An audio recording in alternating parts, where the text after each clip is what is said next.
오늘 저는 고난에 속지 않는 인생이란 제목으로 고난에 관한 다윗의 이야기를 통하여 고난에 관한 우리의 태도를 함께 나누려고 합니다.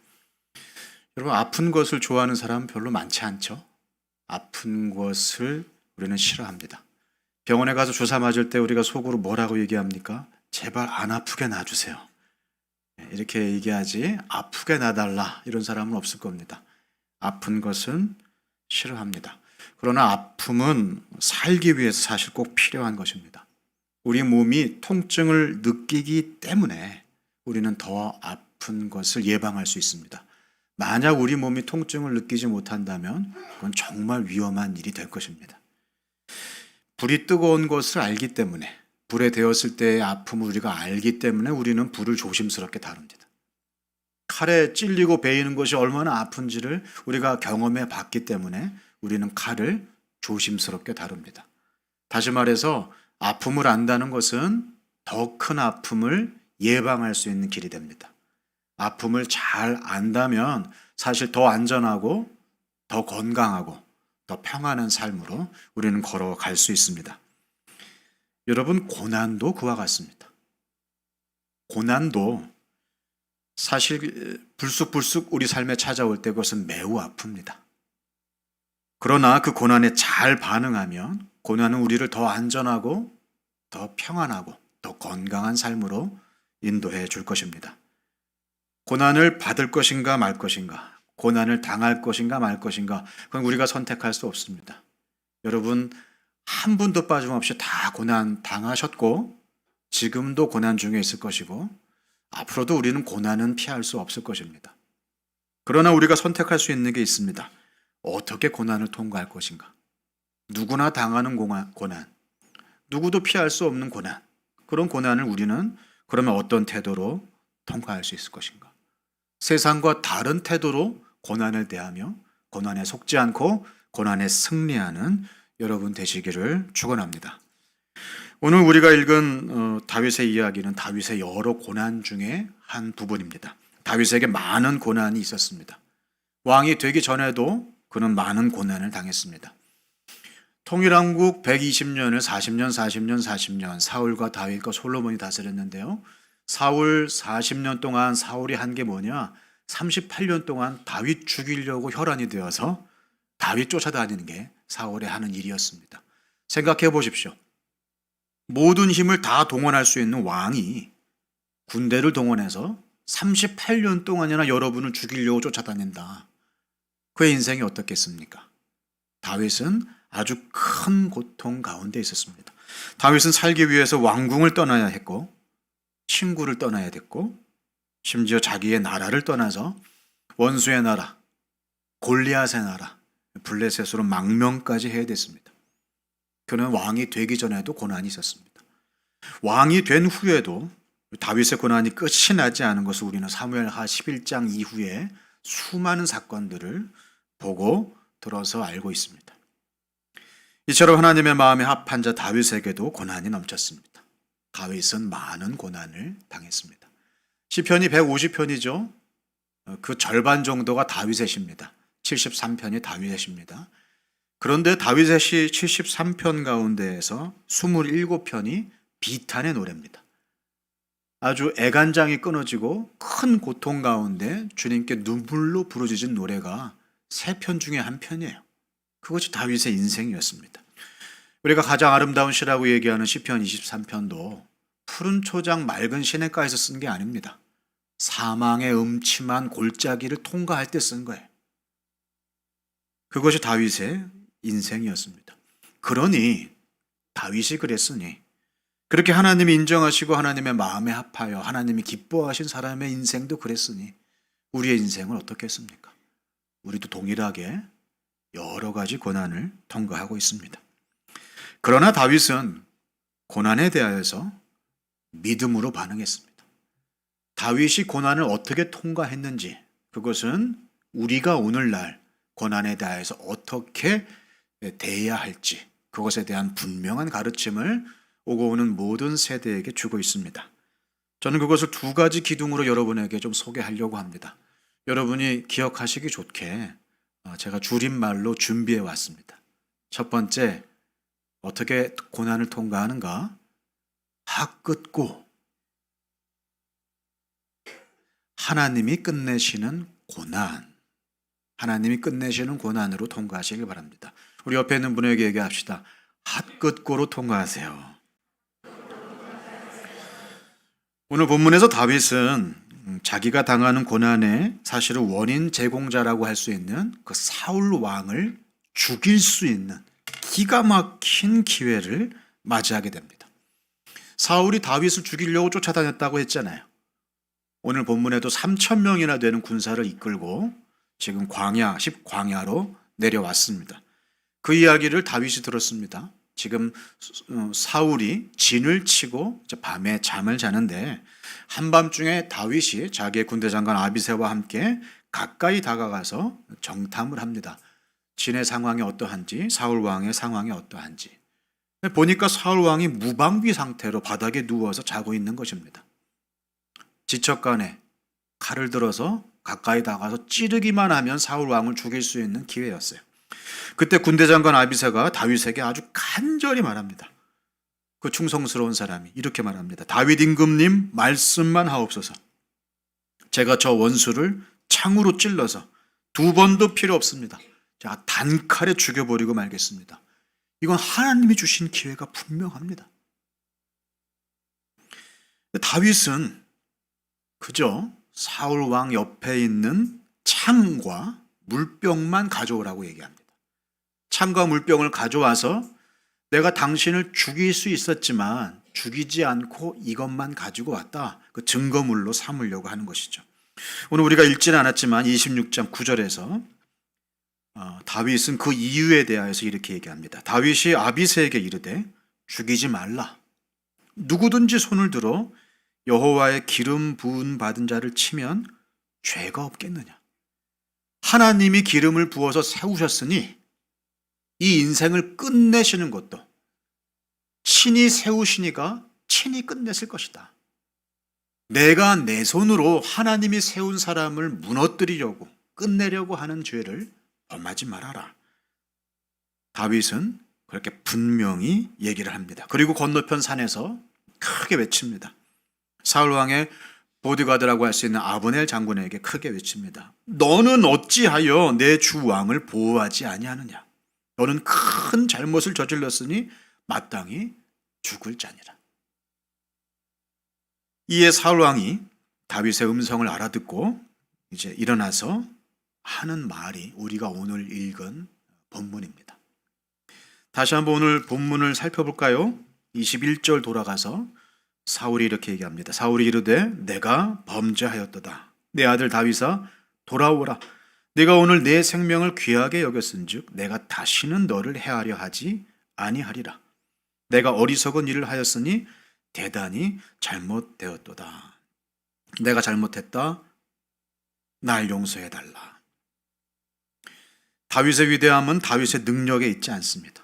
다윗의 위대함은 다윗의 태도에 있습니다. 그가 하나님께 어떤 태도로 살았는가, 그것이 다윗의 위대함입니다. 다윗에게 여러 고난이 있었죠. 자기가 잘못해서 생긴 고난, 남이 잘못해서 생긴 고난, 누구도 잘못하지는 않았지만 애매하게 당하는 고난. 우리가 인생에서 당할 수 있는 모든 고난의 유형을 다윗은 겪었습니다. 이 모든 고난에 대하여서 다윗은 항상 동일한 태도로 살았습니다. 그가 고난을 어떤 태도로 이겨냈는지 사실 다윗의 시편 가운데에서 우리는 다 알 수가 있습니다. 이 고난을 다윗은 자기가 아니라 하나님이 끝내실 것이다. 그 기대로 그는 고난을 대했습니다. 오늘 23절에서 다윗은 이렇게 얘기합니다. 여호와께서 사람에게 그의 공의와 신실을 따라 갚으시리니. 내가 갚는 것이 아니라 여호와께서 갚으시리니. 이는 여호와께서 오늘 왕을 내 손에 넘기셨으되 나는 손을 들어 여호와의 기름 부음을 받은 자 치기를 원하지 아니하였습니다. 오늘 왕의 생명을 내가 중히 여긴 것 같이 내 생명을 여호와께서 중히 여기셔서 모든 환난에서 나를 구하여 내시기를 원하나이다. 다윗은 고난을 바라보기를 핫긋고 하나님이 끝내시는 고난. 내가 끝내고 싶고 내가 끝낼 고난이 아니라 하끝고로 받습니다. 시편의 저주시를 보면은요, 아주 끔찍한 표현들이 많이 나옵니다. 상대방에 대한 저주, 저주는 이렇게 하라, 저주의 교과서가 시편 속에 있습니다. 시편 69편 23절, 자 읽어드릴게요. 저주는 이 정도로 해야 저주입니다. 그들의 눈이 어두워져서 못 보게 해주시며 그들의 등이 영원히 굽게 하옵소서.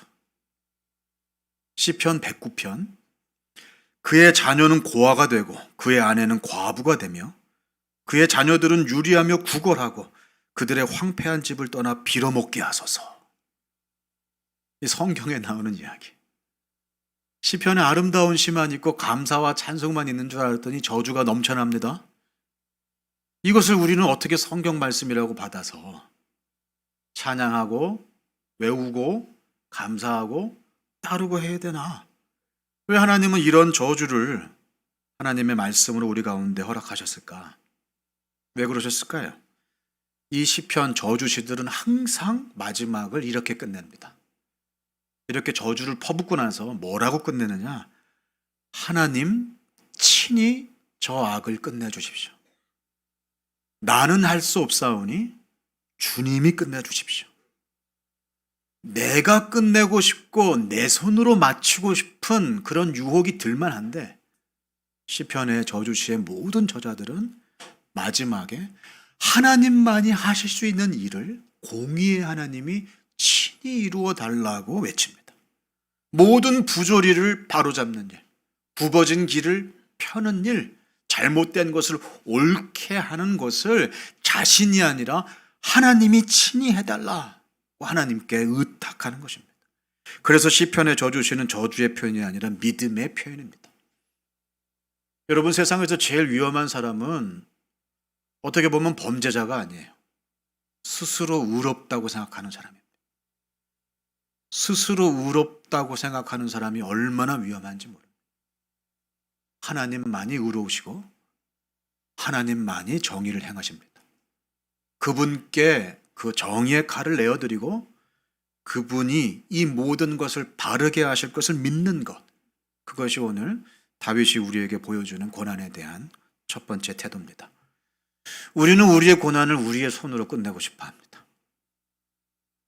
우리는 자주 내 잘못으로 인하여 생기는 고난은 거부하고 부인하고 덮으려고 합니다. 남으로 인하여 생기는 고난은 확대하고 강조하고 악을 쓰고 내 힘으로 바로잡으려고 하고 그 고난을 이해하거나 받아들이거나 용서하거나 그 고난을 통하여서 입은 피해를 넘어가고 싶어 하지 않습니다. 원수 갖고 싶어 하고 망하는 꼴을 보고 싶어 하고 그것도 내 눈으로 똑바로 보고 싶어 하는 그런 마음이 우리 가운데 있습니다. 우리는 실제로 그것을 마음속으로 계획하고 복수를 꿈꿉니다.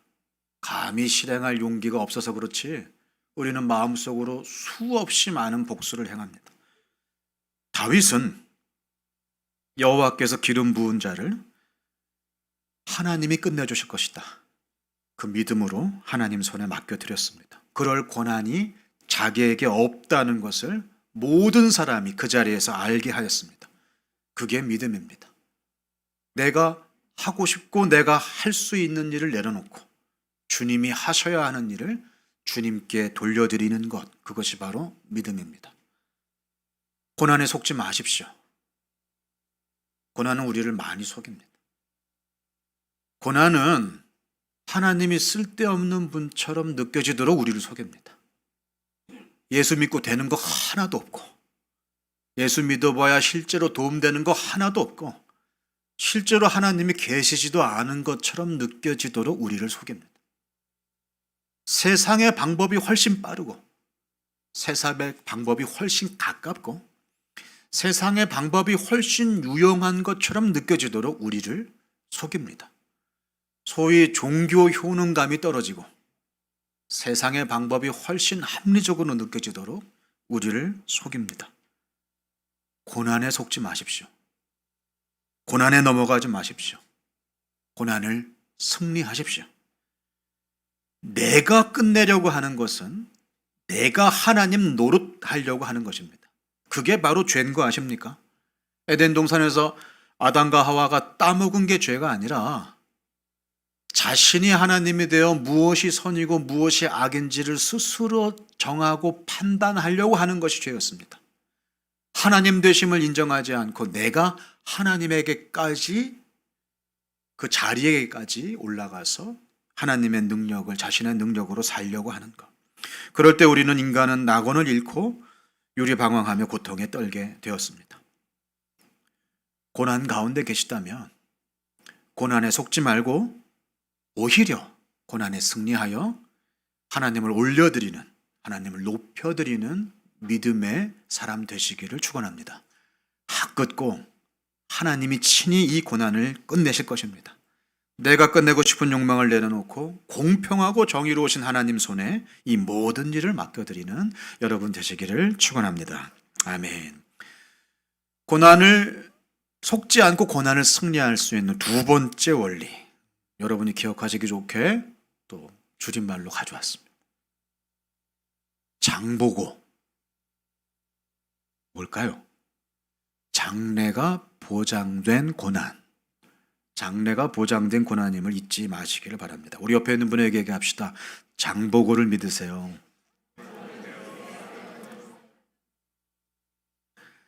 구약의 인물들도 많은 고난을 당했죠.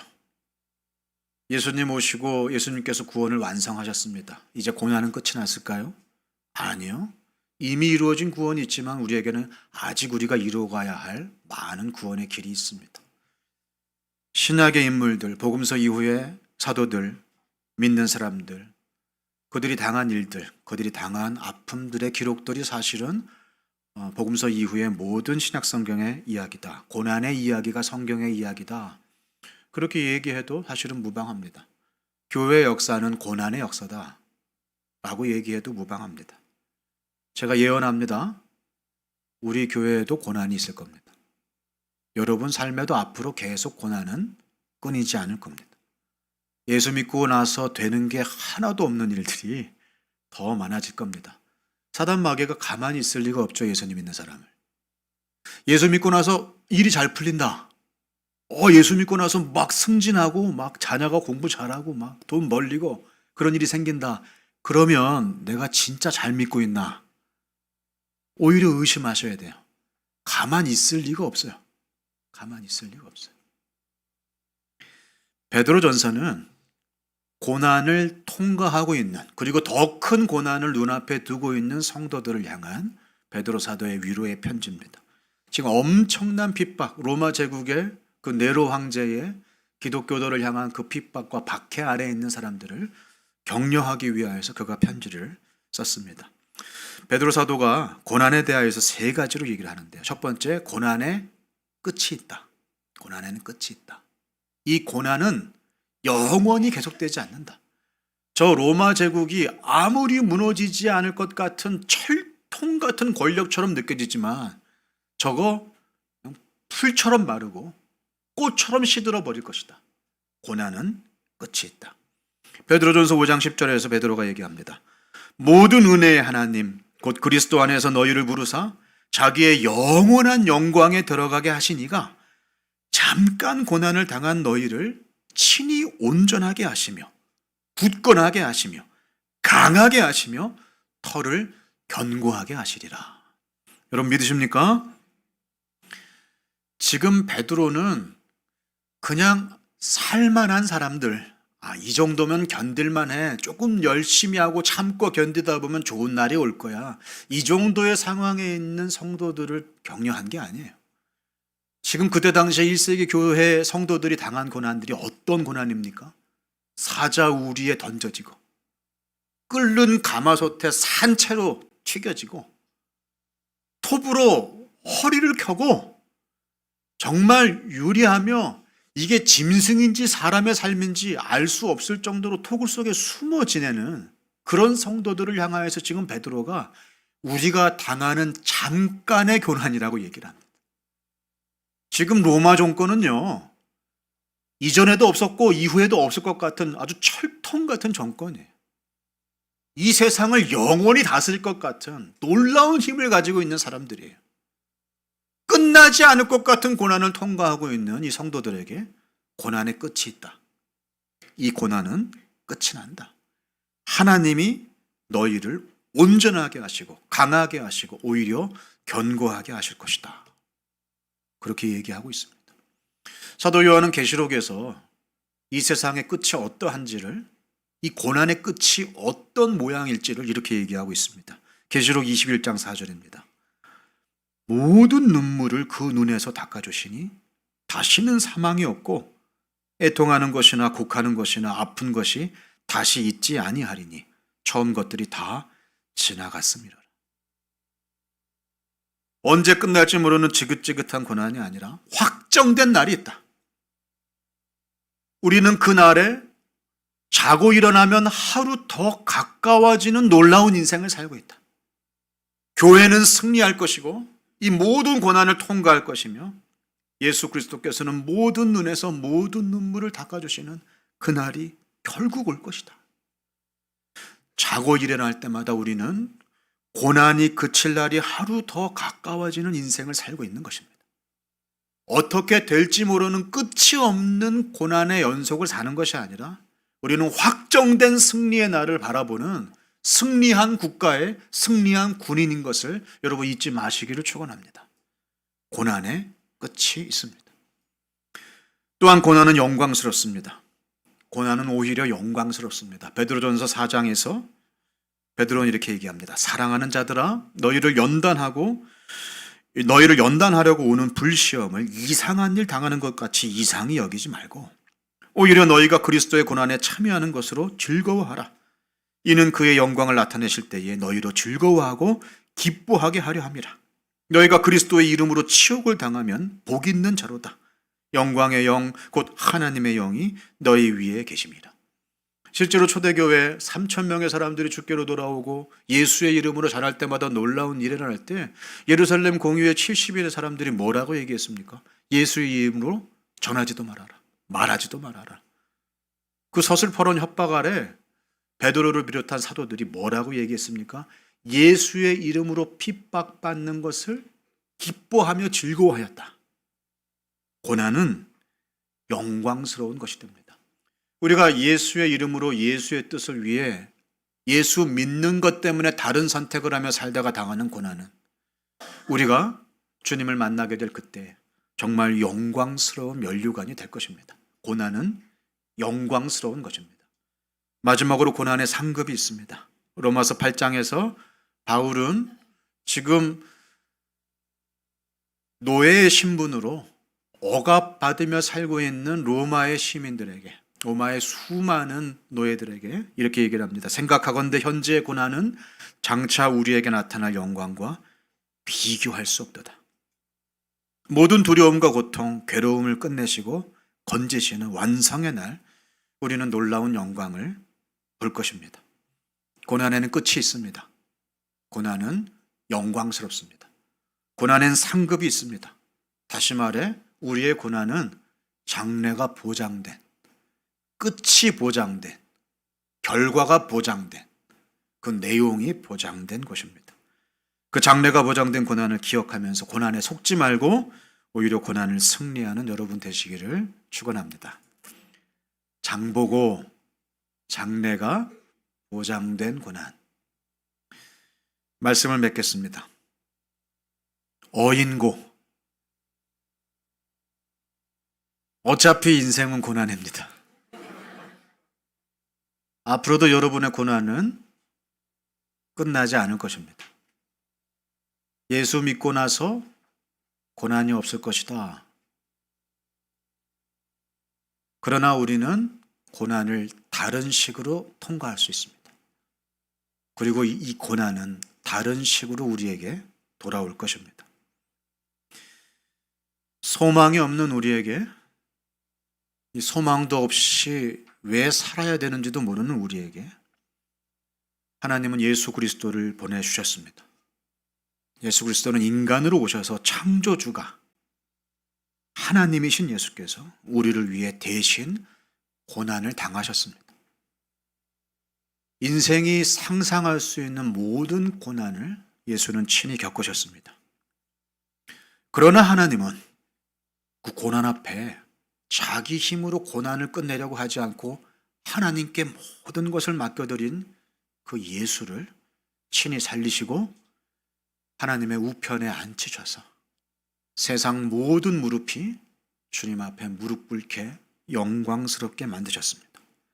그리고 그 예수는 우리에게도 생명과 부활의 보증이 되셨습니다. 저는 여러분에게 어려우시죠? 참고 견디다 보면 죽음에도 벗들 날이 있을 거예요. 이런 얘기 드리는 게 아닙니다. 긍정적으로 생각하세요. 그러다 보면 잘 되겠지요. 그런 얘기 드리는 게 아닙니다. 예수 그리스도가 우리 고난은 승리할 것이다라고 하는 근거입니다.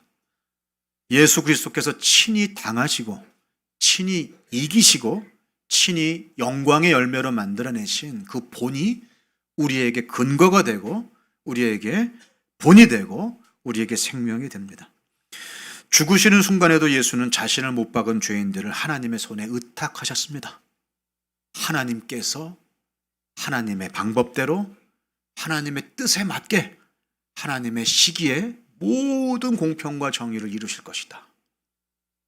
예수는 고난에 속지 않고 고난에 승리했으며 우리에게도 그와 같은 삶을 살 이유와 소망이 되셨습니다. 여러분 혹시 지금 고난 중에 계십니까? 물론 고난 중에 계실 것입니다. 잠을 이룰 수 없고 밥이 넘어가지 않고 살 소망이 끊어져 버리는 순간까지 간 그런 고난이 우리 주변에 아니 우리 안에 흔합니다. 고난을 당할 것인가 말 것인가 우리가 선택할 수는 없습니다. 그러나 고난을 어떻게 통과할지는 선택할 수 있습니다. 고난을 낭비하지 마십시오. 그냥 버티는 것으로 고난을 낭비하지 마십시오. 고난을 통해 하나님께서 하시는 말씀을 들으시고 고난을 통해 하나님을 높이시고 고난을 통해 승리를 이끌어내십시오. 학긋고 하나님이 친히 고난을 끝내신다. 장보고 우리의 고난은 장래가 보장된 고난이다. 이 믿음으로 고난에 속지 않고 고난을 승리하는 영광스러운 주의 백성 되시기를 축원합니다. 우리 같이 기도하겠습니다.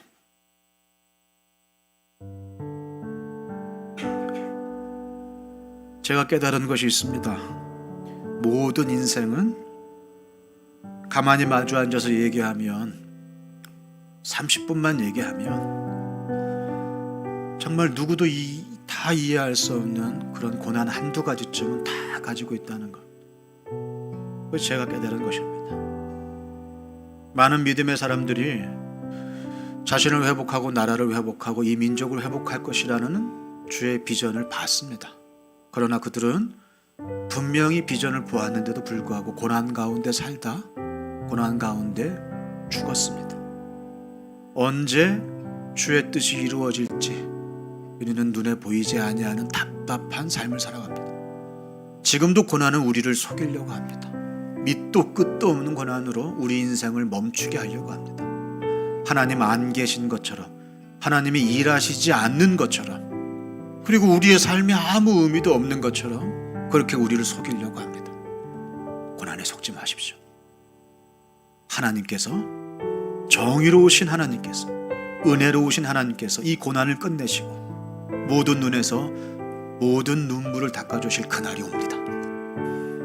이 땅을 살아가는 모든 믿는 자들이 다른 삶의 선택을 할 때 세상은 주님을 알아보고 하나님 아버지의 말씀을 받아들일 것입니다. 주님, 제가 이 고난 다른 믿음의 선택으로 대할 수 있도록 이 고난에 속지 않고 이 고난 이겨낼 수 있도록 주님 저에게 힘 주십시오. 주님 함께 하여 주십시오. 하나님 이 고난을 끝내시고 우리를 위로해 주십시오. 우리 그렇게 주님 앞에 기도하며 나가겠습니다. 기도하겠습니다. 하나님 아버지 우리가 은혜를 마주하는 모든 상황 감사합니다. 가운데 우리에게 고난 많은 가운데 고난이 하나님 있지만 은혜로 그 고난 붙들어주시고 속에서도 하나님을 하나님의 바라보며 손을 끝까지 붙들고 다윗의 나아갈 수 문을 있는 믿음을 우리 통하여 마음과 어떻게 믿음을 가운데 주시기 통과해야 할지 원합니다. 보게 하시니 우리의 감사합니다. 모든 걸음걸음 이 가운데 믿음 피할 수 없는 고난들과 승리하는 믿음을 가지고 해결되지 않는 여러 가지 고난들을 마주하면서 될수 있도록 크고 작은 문제들 도와주시옵소서. 가운데 우리의 마음이 무너지고 연약할 때가 너무 많이 있음을 주님 고백하며 나아갑니다. 아버지 하나님, 그러므로 주님만 모든 상황 바라보며 가운데 주님이 함께 아버지의 하시고 은혜를 구하며 주님이 하나님 이 앞에 모든 나아가는 고난을 우리 끝내시고 모든 우리 마음 성도님들의 가운데 삶을 하나님의 평안으로 주여 자유함으로 주실 것을 기쁘게 우리가 믿음으로 고백하며 나아가오니 오직 주의 하나님, 우리 모든 은혜를 성도들 인하여 마음 하나님 앞에 가운데 가정 가운데 나아가는 모든 저희 삶 모두가 되길 가운데 원합니다. 하나님의 아버지 사랑으로 하나님, 하나님의 은혜로 충만케 역사해 주시기를 간절히 바라고 남나이다. 하나님 아버지 어차피 피할 수 없는 그 모든 하나님의 상황 은혜로 가운데 아버지 하나님, 이 모든 고난이 눈을 끝날 수 있는 그날을 기대하오니 주셔서 모든 주여 걸음 가운데 함께 하여 주님 기뻐하신 모습을 볼 수 있도록 주신 말씀 생각하면서 우리 이 찬양으로 나아갑니다. 주님, 제 마음이 너무 둔해서 주를 볼 수 없습니다. 주님, 제 마음이 너무 둔해서 주님을 볼 수 없습니다. 이 땅에 속하여 이 땅만 보다가 주님 손을 놓쳤습니다. 나는 나그네로 왔는데 왜 주저앉게 되었나. 나는 청지기인데 언제부터 내 삶의 주인이 되어버렸나. 믿음이 없이는 기쁘시게 못하나니 고된 수고도 다 헛될 뿐이라. 믿음이 없어서 무너진 삶의 모든 자리에 다시 주님을 기다립니다. 처음부터 이 찬양 한 번 더 드릴까요? 주님, 제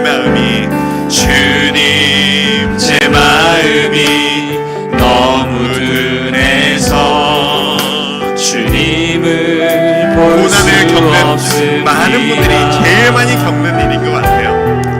이 땅에 속하여 이 땅만 보다가 주님 손을 놓쳤습니다. 주님, 불쌍히 여겨 주십시오. 나는 나그네로 왔는데 왜 주저앉게 되었나. 나는 청지기인데 언제부터 내 삶의 주인이 되어버렸나. 주님께서 끝나게 하실 것이라는 그 믿음으로 나아갑니다. 믿음이 없이는 기쁘시게 못하나니 고된 수고도 다 헛될 뿐이라. 믿음이 없어서 무너진 삶의 모든 자리에 다시 주님을 한 번 더 고백합니다. 믿음이 없이는 기쁘시게 못하나. 주를 찾는 자 반드시 만나리. 믿음이 없어서 무너진 삶의 모든 자리에 다시 주님을 기다립니다. 다시 주님을 기다립니다. 다시 주님을 기다립니다. 다시 주님을 기다립니다. 다시 주님을 기다립니다. 우리 한 번 더 기도하며 나아갈 때 이 가사의 고백이 고난 가운데 있는 우리의 마음을 너무나도 잘 알려주는 것 같아요. 제가 지난주에도 말씀드렸잖아요. 하루하루 주님이 나를 도와주고 계신 것을 알아요. 근데 내가 행복하지를 않아요. 주님이 나를 이끌어 주실 걸 믿고 내 머리로 그것을 확신해요. 근데 그 사실로 인해 내 가슴이 뜨거워지지가 않아요. 주님, 제 마음이 너무 둔해서 주님을 볼 수 없습니다. 여러분, 하나님한테 하실 수 있는 말씀이 있어요.